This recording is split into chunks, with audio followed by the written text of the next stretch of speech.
আসসালামু আলাইকুম প্রিয় বন্ধুরা, কেমন আছেন সবাই? আশা করি সকলেই ভালো আছেন। আজকে আমাদের উদ্দেশ্য কাজীপুর মেঘাইঘাট। তো ওখানে গিয়ে কি কি দেখব এবং কি কি করব সেটা আপনাদেরকে তুলে ধরব। এখন আমরা সীমান্ত বাজার থেকে কাজীপুর যাওয়ার রোডে কি কি বাজে সেটা আপনাদেরকে তুলে ধরব ইনশাল্লাহ। সীমান্ত বাজারের একটু পর এটাকে বলা হয় আইএসটি। তারপর বের হবে Tarakandi high school. Tarakandi high স্কুলের পর আরামের ডিগ্রি কলেজ। এখানে অনেক শিক্ষার্থী পড়াশোনা করেন, যারা ভিডিও দেখতে পাচ্ছেন এর ভিতরে রয়েছে। তারপর সুন্দর একটা রোড, এই রোড সকলেই চিনে থাকেন, এটাকে বলা হয় কাজীপুর রোড, আর এই স্থানের নাম হাজি রোড। দেখুন কত সুন্দর দৃশ্য, যা মন জুড়ে যায়। এরপর কাজীপুর পৌরসভার ভিতরে ঢুকলাম। তারপর নতুন একটা প্রতিষ্ঠিত কাজীপুর টেক্সটাইল ইঞ্জিনিয়ারিং ইনস্টিটিউট 2024 সাল থেকে শুরু হয়েছে।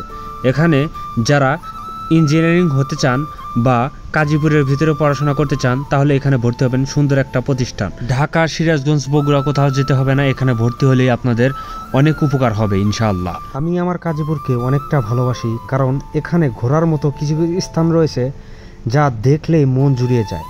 তার ভিতরে মেঘাইঘাট একটা অন্যতম একটা জায়গা, যেখানে গেলে অনেক মানুষের ভিড় এবং প্রবাহমান নদী দেখা যায়, যা মন শীতল করে দেয়। মেঘাই বাজার আসার পর এই মসজিদটা দেখতে পারবেন।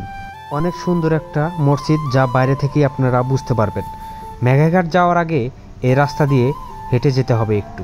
আর এখান দিয়ে ঈদের সময় কখনোই নীরবে যেতে পারবেন না, কারণ অনেক ভিড় থাকে। আর মেঘাইঘাটের প্রথমেই দেখতে পারবেন নাগরদোলা, আরও বাচ্চাদের বিভিন্ন ধরনের খেলনা সব কিছু রয়েছে, যা সবসময় পাওয়া যায় না, কিন্তু ঈদের সময় বা বেশি মানুষ যখন থাকে তখন এগুলো খোলা হয়। আর প্রতিটা শুক্রবারে বা সপ্তাহে একদিন এখানে ভিড় দেখতে পারবেন।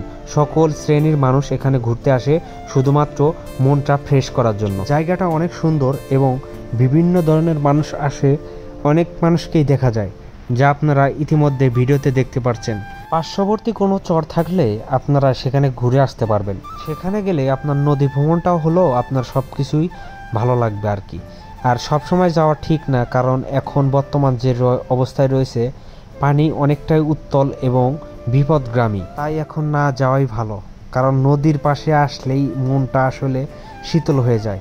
মেঘাইঘাটে ফুচকা, চটপটি, ঝালমুড়ির থেকে আমার ফলমূল যেগুলো রয়েছে, আনারস, পেয়ারা, এগুলো মাখানো সব থেকে বেস্ট লাগে, তাই আমি ওগুলি খাই। সবাই আমার জন্য দোয়া করবেন যেন পরবর্তী সময় আরও সুন্দর করে ভিডিও করতে পারি। অবশ্য এই ভিডিওতে অনেক ভুল রয়েছে বা আমার ভিডিওতে অনেক ভুল রয়েছে, আপনারা ধরে দিবেন ইনশাল্লাহ। আর অবশ্যই আমাকে বেশি বেশি সাপোর্ট করবেন, কারণ আরও যেন ভালো করে করতে পারি ইনশাল্লাহ। আসসালামু আলাইকুম।